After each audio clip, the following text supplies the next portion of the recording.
Bueno, buenas tardes. Bueno, muchísimas gracias a todos por la presencia. Hoy, conjuntamente con el senador Ernesto Sanz, vamos a brindar un informe, diríamos, del primer año de trabajo, no solo de búsqueda de información, sino de trabajo, a partir de la situación que se produjera con relación al caso Greco y particularmente en el Senado de la Nación los días 29 de noviembre y 5 y 6 de diciembre del año 2006. Vamos a poner a consideración de todos ustedes las conclusiones contundentes de toda la tarea investigativa que hemos llevado a cabo, todo el trabajo que se ha realizado con nuestros equipos técnicos, fundamentalmente del bloque de senadores, sin perjuicio de que hay temas que, como verán después en el desarrollo, quedan abiertos para la investigación, pero lo cierto es que las conclusiones, como van a ver también, estamos arribando a algunos datos concretos que reafirman nuestra posición ya planteada en el Senado y públicamente en cuanto a este concepto que hemos planteado de que es indebido el pago de cualquier suma de dinero al Grupo Greco. Así que bueno, dicho esto como una apretada introducción, el senador Sanz va a tomar el primer capítulo de nuestro desarrollo y después seguimos. Senador.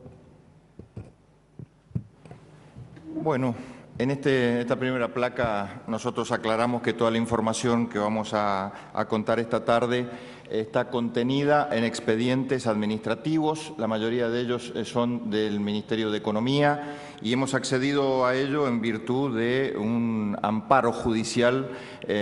por el decreto de acceso a la información que obligó al Gobierno y nos permitió a nosotros acceder a toda esta información. También hay expedientes del Consejo de la Magistratura que tienen que ver con la investigación con el juez de la causa y de la Procuración General del Tesoro. Una pequeña historia, no cansadora para nada, simplemente para que nos ubiquemos de qué estamos hablando. Cómo nace el Grupo Greco. Bueno, nace en realidad en la década de los 80, fue un grupo en la provincia de Mendoza que luego se extendió a otros lugares del país, pero siempre con centro en la zona de Cuyo, que tuvo su origen en la industria vitivinícola, luego se expandió a distintas actividades del rubro alimenticio, llegó a tener un banco muy poderoso que fue el Banco de los Andes y que conformó un holding pero muy poderoso en aquellas épocas que en el año 1980, en época del proceso militar,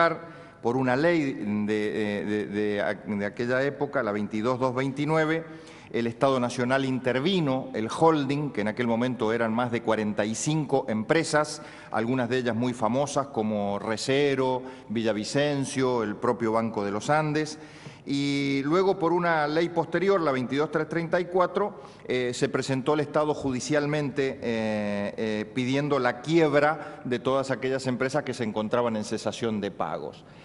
A partir de ahí comienza un periodo largo, en el medio el advenimiento de la democracia, un periodo donde el Estado Nacional administró, vía la intervención que le daba esta ley, la 22.229, todas esas empresas, hasta que en el año 1987, el 28 de agosto del 87, gobierno del doctor Raúl Alfonsín, se celebra un acuerdo con los titulares del Grupo Greco. Hay que recordar que esta era una empresa familiar, la familia Greco, con extensiones, pero dentro de la propia familia. Celebra un acuerdo en el cual, como base de ese acuerdo, queda la devolución por parte del Estado Nacional al grupo de varias empresas que estaban en pleno funcionamiento, entre ellas esas dos que les nombré recién, Recero, Villavicencio y otras más, y por parte del Estado, a manera de compensación por todas las erogaciones que había tenido que consolidar o ratificar el Estado para que las empresas siguieran en funcionamiento, el Estado se quedaba con un grupo importante de estas empresas. En realidad esta es la base del acuerdo, de las 45 empresas, una parte para devolver a Greco y otra parte se las quedaba el Estado. Luego hay un convenio complementario en junio del 89 que sigue esta misma línea.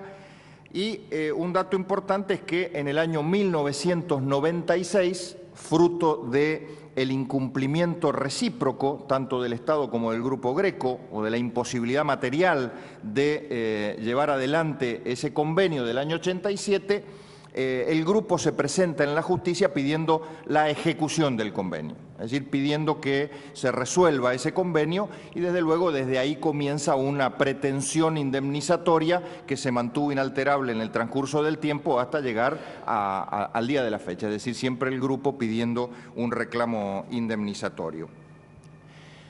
Esto llega a un punto en el año 2001, vamos a hacer obviedad de todos los avatares que sucedieron en la cuestión judicial, porque en el año 2001 el juez de la causa comercial, que sigue siendo el mismo juez que hasta el día de hoy tiene el proceso, que se llama Francisco de Asís Soto, el juez Soto dicta el 28 de diciembre del 2001 la sentencia, a partir de aquella pretensión de los Greco, una sentencia que las partes no apelan, ni los Greco ni el Estado, porque consideran justa ¿en qué sentido? El juez no les da la razón a ninguna de las dos partes, declara resuelto aquel convenio del año 87 por su imposibilidad material de cumplirse, es decir, en otras palabras dice el juez, bueno, es imposible que hoy, año 2001,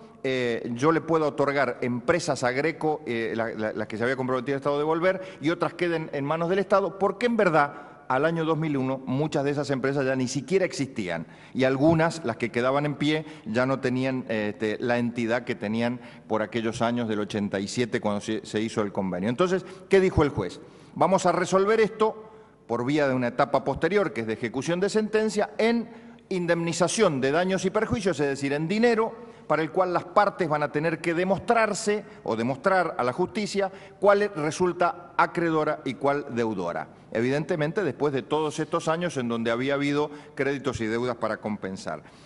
Este es un punto liminar, es un punto de inflexión, porque a partir de aquí comienza, evidentemente, otra historia, que es donde las partes tienen, en virtud de esta resolución, que llegar al juzgado todas las pruebas que tengan para demostrar su condición de acreedores y deudores. Así es que el 5 de diciembre del 2002, luego que quedó firme la sentencia esa del 28 de diciembre del 2001, la parte actora, es decir, el Grupo Greco, comienza, digamos, la batalla y comienza promoviendo el incidente de ejecución de sentencia y argumentando ser acreedor del Estado. Hay un monto ahí de más de 500 millones de dólares, pero bueno, no nos pareció oportuno porque en realidad ahí estos montos son todos bastante subjetivos. El 30 de mayo del 2003 se produce un episodio que es muy, pero muy importante, porque allí el Estado, al contestar esa demanda, por primera vez en este proceso, el Estado tiene una defensa muy firme, muy contundente. Estuvo en manos de una doctora que quiero señalar, la doctora Gloria María Martínez, abogada del Ministerio de Economía, que presenta la defensa del Estado diciendo el Estado resulta ser acreedor y no deudor del Grupo Greco. Esta es una gran posición. Y incluso estima el monto de las acreencias en 546.900.000. Bueno, la cifra que está ahí en el punto segundo. A partir de allí, desde el 30 de mayo del 2003 y por aproximadamente 2 años, hasta mayo del 2005, se abre un paréntesis absolutamente negativo para los intereses del Estado, yo diría pernicioso, muy oscuro, en el cual en el expediente judicial solamente uno va a encontrar escritos de común acuerdo entre las partes suspendiéndose términos o facilitando negociaciones que no están